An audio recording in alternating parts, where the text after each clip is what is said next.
Supreme court ಮೊರೆ ಹೋಗಿದ್ದಾರೆ TTV Dinakaran ಅವರು. ಎರಡಲೆ ಚಿಹ್ನೆಗಾಗಿ ಪಟ್ಟು ಹಿಡಿದಿದ್ದಾರೆ. ಸುಪ್ರೀಂಗೆ ಅರ್ಜಿಯನ್ನ ಸಲ್ಲಿಸಿದ್ದಾರೆ. ದೆಹಲಿ ಹೈಕೋರ್ಟ್ ನಲ್ಲಿ ಗೆದ್ದಿದ್ರು OPS ಮತ್ತು EPS ಬಣ, ಅಂದ್ರೆ ಓ ಪನ್ನೀರ್ ಸೆಲ್ವಂ ಮತ್ತೆ ಎಡಪ್ಪಾಡಿ ಪಳನಿಸ್ವಾಮಿ ಅವರಿಗೆ ಜಯ ಸಿಕ್ಕಿತ್ತು. ದೆಹಲಿ ಆದೇಶವನ್ನ ಪ್ರಶ್ನಿಸಿ ಸುಪ್ರೀಂ ಕೋರ್ಟ್ ಮೊರೆ ಹೋಗಿದ್ದಾರೆ. ಲೋಕಸಭೆಯಲ್ಲಿ ಎರಡಲೆ ಚಿಹ್ನೆ ಪಡೆಯಲು ಕಸರತ್ತನ್ನ ನಡೆಸ್ತಾ ಇದ್ದಾರೆ ಟಿಟಿವಿ ದಿನಕರನ್ ಅವರು. ಎರಡಲೆ ಚಿಹ್ನೆ AIADMK ಪಕ್ಷದ ಅಧಿಕೃತ ಚಿಹ್ನೆ ಆಗಿದೆ. ಮಾರ್ಚ್ 15ಕ್ಕೆ ಸುಪ್ರೀಂನಲ್ಲಿ ಟಿಟಿವಿ ಅರ್ಜಿ ವಿಚಾರಣೆಗೆ ಬರಲಿದೆ. ನೋಡ್ತಾ ಇದೀವಿ, ಈ ಹಿಂದೆನೂ ಕೂಡ ಇದೇ ವಿಚಾರಕ್ಕೆ ಸಂಬಂಧಪಟ್ಟಂತೆ ಕೋರ್ಟ್ ಮೊರೆ ಹೋಗಿದ್ರು ಟಿಟಿವಿ ದಿನಕರನ್ ಅವರು. ಈಗ ಮತ್ತೊಮ್ಮೆ ಕೋರ್ಟ್ ಮೊರೆ ಹೋಗಿದ್ದಾರೆ. ಈ ಹಿಂದೆ ದೆಹಲಿ ಕೋರ್ಟ್ ನಲ್ಲಿ ಇದೇ ವಿಚಾರಕ್ಕೆ ಸಂಬಂಧಪಟ್ಟಂತೆ ವಿಚಾರಣೆ ವಾದ ಪ್ರತಿವಾದವನ್ನ ಆಲಿಸಿದಂತ ಹೈಕೋರ್ಟ್ ಅಲ್ಲಿ OPS ಮತ್ತು EPS ಬಣಕ್ಕೆ ಜಯ ಲಭಿಸಿತ್ತು. AIADMK ಪಕ್ಷದ ಅಧಿಕೃತ ಚಿಹ್ನೆಯನ್ನ ಅವರಿಗೆ ನೀಡಲಾಗಿತ್ತು. ಈಗ ಮತ್ತೊಮ್ಮೆ ಖ್ಯಾತಿಯನ್ನ ತೆಗೆದಿದ್ದಾರೆ ಟಿಟಿವಿ ದಿನಕರನ್ ಅವರು.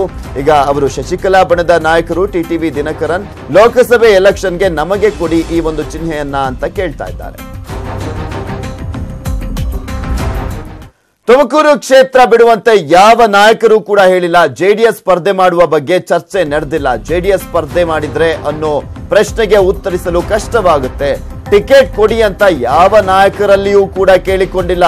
ನವದೆಹಲಿಯಲ್ಲಿ ಸಂಸದ ಮುದ್ದಹನುಮೇಗೌಡ ಹೇಳಿಕೆಯನ್ನ ನೀಡಿದ್ದಾರೆ. ಟಿಕೆಟ್ ಕೊಡಿ ಅಂತ ಯಾವ ನಾಯಕರಲ್ಲಿಯೂ ಕೂಡ ಕೇಳ್ಕೊಂಡಿಲ್ಲ. ಸ್ವಂತ ಕೆಲಸ ಇತ್ತು, ಹಾಗಾಗಿ ದೆಹಲಿಗೆ ಬಂದಿದ್ದೇನೆ.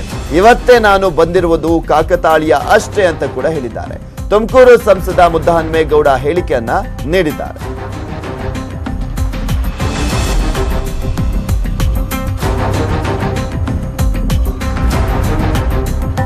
ಗೊತ್ತಿಲ್ಲ ನನಗೆ, ಅದನ್ನೇ ಹೇಳ್ದಲ್ಲ, ಆ ಥರದ ಚರ್ಚೆ ನನ್ನ ಜೊತೆನಲ್ಲಿ ಯಾರಾದರೂ ಮಾಡಿದರೆ, ನಮ್ಮ ಪಕ್ಷದ ಮುಖಂಡರುಗಳು ಯಾರು ಮಾಡಿದ್ರೆ ನಾವು ಹೇಳ್ಬೋದು.